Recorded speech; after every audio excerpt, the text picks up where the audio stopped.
This changes everything for the Toronto Maple Leafs, as following their big win against the Florida Panthers yesterday, Mark Giordano went down with an injury in that game, and Sheldon Keefe has now confirmed that injury is going to make him miss significant time. And in light of this, trade rumors and reports are now really starting to escalate, and recent reports show that the Leafs are now going to have to make a move and that a trade could be imminent and incoming. So stay tuned for all that on this episode. Before we do get into that, a quick reminder to hit the subscribe button. We are so close to 5,000 subscribers. We make videos for you guys every single day. 80% of you guys who are watching this video right now are not subscribed. So scroll down, see if you're subscribed, and if you aren't, make sure to hit that button. All right, let's get into the main topic of the day. This could change everything for the Toronto Maple Leafs. Mark Giordano has went down with an injury and will miss significant time. Now, Giordano hasn't been, he's 40 years old. He hasn't been the best blue liner so far for the Leafs this season, but our, depth is very, very thin right now, and reports have come out, and this one is from Frank Cervalli. He says, with Mark Giordano down, Timothy Liljegren out, and John Klingberg potentially done for the season,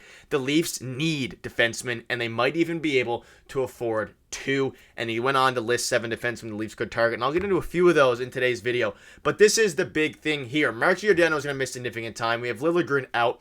All of these guys, thankfully, Connor Timmins is back, and he's starting to be able to, provide some much needed, resources to the team regarding the blue line, but it's not looking very good for the Toronto Maple Leafs. Yes, we did win yesterday in crazy fashion. Check out our game reaction video from last night if you guys missed that. It was a huge win for the Maple Leafs, but the big thing now is that the blue line is in shambles. We are having to rely on guys who coming into this season, and realistically, our blue line is not Stanley Cup ready. It's not Stanley Cup ready whatsoever. We need to acquire at least 2 defensemen. Me and Darius have spoken about this numerous times, and it needs to happen, and it needs to happen fast. There's a few things I'm going to go over here. There's a lot of screenshots, as I just kind of highlighted some of them. But the big thing here now is this. Decent amount of eyes were at tonight's Florida and Toronto game. 15 teams with reps on the list were there. Tampa Bay, the Islanders, the Blue Jackets, the Penguins, Dallas, Winnipeg, and, of course, a bunch of other teams. I'm not going to name all of them. But the point of this is 3 scouts from Dallas. Treliving pulled off, obviously, the Richie trade last season. Let's see if we can follow that up with Robertson for Robertson. Now, this was before the Mark Giordano injury occurred. But the big thing here now is that with all these scouts coming to these games, obviously, the Maple Leafs games, a trade seemingly should hopefully be close. And now that Mark Giordano is down, this could be expedited. Now, so this is what from Frank Cervalli's article, and he is a reliable reporter. He said the warning signs were there before the 2024 Maple Leafs took the ice. Feel free to pause and read. We obviously know that Luke Schenn, their best defenseman in the playoffs last year, were gone. Kerfoot, gone. Brett Treliving really turned over the roster, and essentially what it says is that we really need to make a trade now because of how thin this current core is. And I gave you a bit of a highlight there about some of those screenshots, but let's go over a few potential players. So one of the main ones on this list here now is Nikita Zadorov. He's 28 years old. He shoots left-handed. He stands out along with teammate Chris Tanev, who is also on this list, who I'm not including because we can kind of combine them both here, and apparently by a Leaf player who reportedly told Zadorov he's exactly what the Leafs need. And it is worth noting Zadorov, Marner, and Domi were teammates way back in the OHL days. This is pretty notable for a few reasons. We obviously know all the reports are coming out that Nikita Zadorov requested a trade from the Calgary Flames following their loss against the Maple Leafs a while ago. Or I guess they won that game, but after the Maple Leafs game. And now, more and more reports are starting to surface, and we've been covering this for the past couple weeks. If I'm Brad Treliving, we need to step up and get Chris Tanev and Nikita Zadorov in a 2-for-1 package if that opportunity presents itself. Yes, you may be overpaying. Yes, they're both pending unrestricted free agents. But at this point now that Mark Giordano's down, Lily's down, we need depth, and we need it soon. We cannot win. The Maple Leafs cannot win the Stanley Cup with the current defensive core they have, especially given the injuries to Timothy Liljegren and John Klingberg. We all know John Klingberg didn't have a very good season in his brief tenure with the Toronto Maple Leafs, assuming it's over.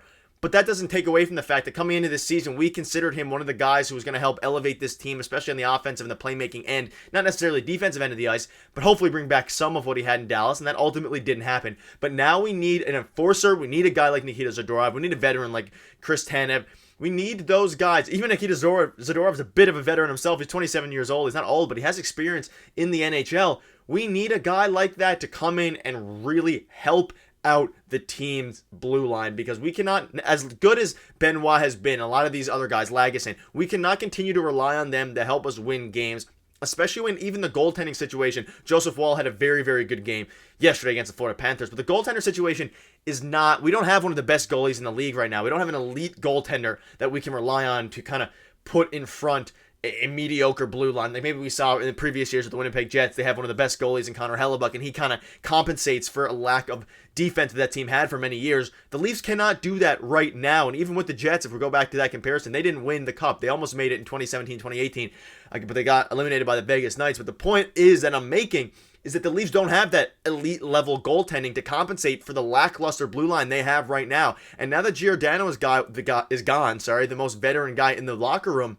you need to bring in defensemen, especially a guy like Nikita Zadorov, who's going to throw his body around and play defense. We need defense, and it's going to bite us in the butt if we're not able to acquire another one, because the longer we throw out guys like Benoit, Lagesson, as good as they've been, eventually it's going to start to catch up to them. And this core right now, thank goodness we have Morgan Riley, but other than that, it's looking pretty glim. Now let's get into a couple other guys here. So this one is Predators.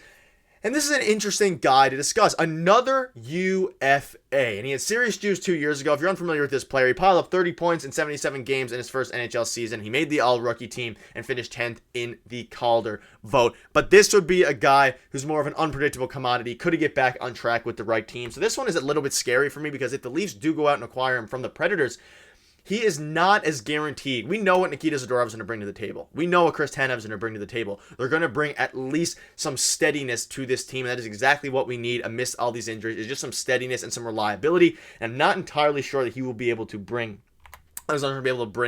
this level of stability, because who knows? Will Alexander bounce back? Will he be great? Will he be bad? Who knows? And hopefully Carrier, if we do get him, will be a very, very solid asset. But I don't think the Leafs are going to be making a trade for him. And then one final one to wrap it up is Travis Sanheim. This is the guy this is a bit of the pipe dream. He's under contract for a lot of years going forward. But let's throw this one in for fun. Let's throw an ambiguous target. An acquisition, this would cost a lot. Top prospects, major draft capital. He would have to waive his no-trade clause. There's no way the Flyers would retain salary. So the Leafs would take in all the salary. It would take our top prospects. It would take Nick Roberts. It would take all these guys. Abrazizi. It's going to take everyone.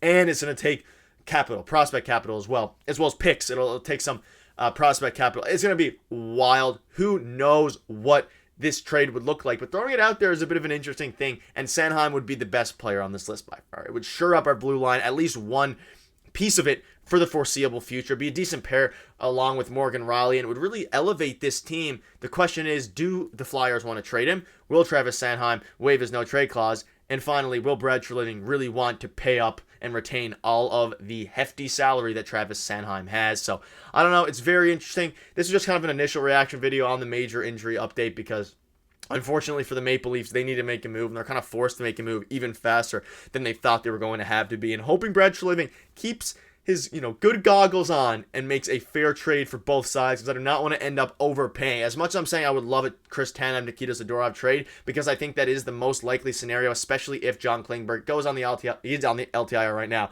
but is ultimately out for the season with season-ending surgery, so the salary gets opened and gets wiped out, which would allow the Toronto Maple Leafs to acquire Nikita Zadorov and Chris Tanev with that salary from Klingberg, which is about $4+ million.